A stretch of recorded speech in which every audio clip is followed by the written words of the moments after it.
Hello neighbor, this is Curt with etrailer, and today we're going to take a look at the Benton Shifts&Grins Bike Rack, and we're going to see how it works with our 2024 Mitsubishi Outlander. So the Benton Shifts&Grins Bike Rack is a platform bike rack that fits into your 2x2-inch hitch. It's going to be able to accommodate bikes up to 55 pounds per tray, so it will accommodate some of the e-bikes that are out there in the market. But the real key to this, what really sets it apart, is its versatility. This bike rack can be used as a wheel mount, as we have it right now. It's kind of the most common way to mount it. But if you have a bike that has fenders on it, you could also use it as a frame mount. You could simply detach this hook, move our arm back here, and adjust it onto the frame. And of course, if you have a bike that has a custom paint job or it's a carbon fiber frame that you really don't want making contact, it can be switched right back over to the wheel. Each of our trays comes that way, so you'll be able to accommodate different styles of bikes up to 55 pounds to and from your destination. So let's take a look at how it fits with our Mitsubishi Outlander. Now for reference, the bike that I have on the rack today has a large frame with 15-inch handlebars, so it is a rather large bike. But even so, while it does hold the bike kind of tightly up here against the vehicle, it's not making any kind of contact with it. One suggestion I would have is if you have wider pedals like we do here, that you rotate the inside set to be kind of in this cavity where the license plate is. That should give it a bit of extra room in there. Down here by the bumper, it sticks out a little bit, and while I don't think it'll make contact, if you were on a rougher piece of road, that might not be the case. So that would be my suggestion, would be to move the pedal up here near where the license plate is. But otherwise, the handlebars aren't really close to making any contact. And again, even if you're on a rougher patch of road, we really shouldn't be in any danger of making that contact.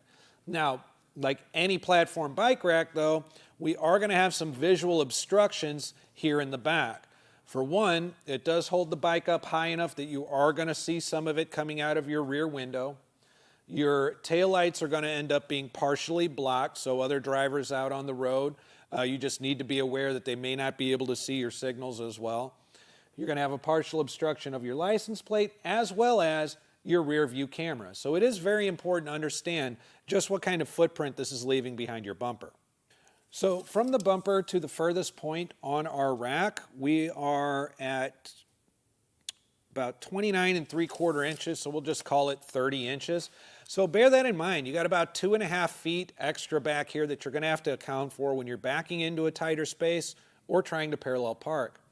We're also going to take a look at the ground clearance from the furthest point, which is going to be at about 17 inches. And generally speaking, that should be plenty of clearance for you. However, it is something to keep in mind when you're approaching a steep incline or driveway. And I had mentioned that this bike rack will accommodate bikes up to 55 pounds per tray. So just make sure that you're comfortable lifting your bike up and down a distance of at least, probably I'd say 22 inches in order to get your bike up and down off of the rack. And one of the most common questions that people have when it comes to a hitch bike rack is, will you have access to your cargo area through the lift gate while you still have a bike loaded on the rack? And in the case of the Shifts&Grins, we will.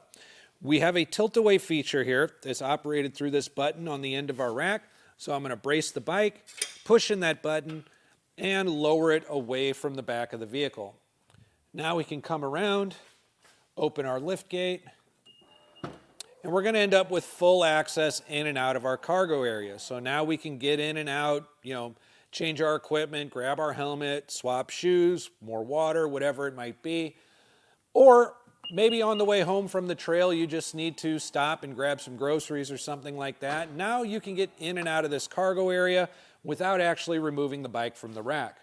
And once you're ready to drive off and go, all you need to do, you don't need to engage the button again, but all you need to do is lift up against it.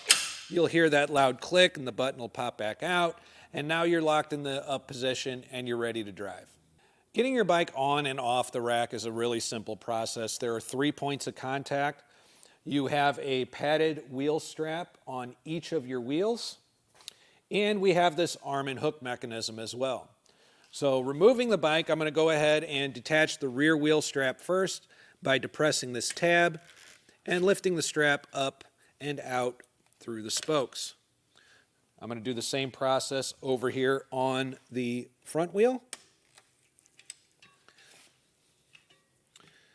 And lastly, I'm going to go ahead and do the arm and hook. Now the hook will ratchet down tight onto the wheel when you're loading it up. When you're taking it off, all you need to do is depress this button, lift the hook up out of the way enough to clear your wheel, and now you're ready to take the bike down, and you can either store it away or you're ready to hit the trail. Now the Shifts and Grins is constructed of a powder-coated steel, and while that does make it very durable and very corrosion resistant, it also has a decent weight to it at about 63.5 pounds. So when you're not driving around with your bikes on it, it's probably not something that you're going to want to be unloading and reloading, especially if you ride fairly often. We do have a stowaway feature, however. It's operated through the same button on the end of the rack that we use to tilt away, but instead of letting it drop, we're going to lift up against it and toward our back bumper. Now what we're going to do is it's just going to significantly reduce that footprint that we had behind the bumper, which was 30 inches or so, and we've got it down to about 15.5. So we essentially cut that footprint in half. That should make it a lot easier negotiating, reversing into those tighter spots. We've also regained quite a bit of visibility. We no longer have anything in our rear window. Our taillights are going to be completely visible to other drivers out on the road, as well as our license plate. And while the bottom half of it may be cut off slightly, we're going to have much better visibility out of our rear camera. So there's a look at the Benton Shifts and Grins Bike Rack on our 2024 Mitsubishi Outlander. And if after watching this video you decide that this is going to be the bike rack for you, once you get it and assemble it and you're able to use it a few times, please share with us what you think about it in the comments below. Sharing your experience with us and with other neighbors just like you can help to make sure that they make the best decision for themselves. Once again, this is Curt with eTrailer. Thanks for stopping by.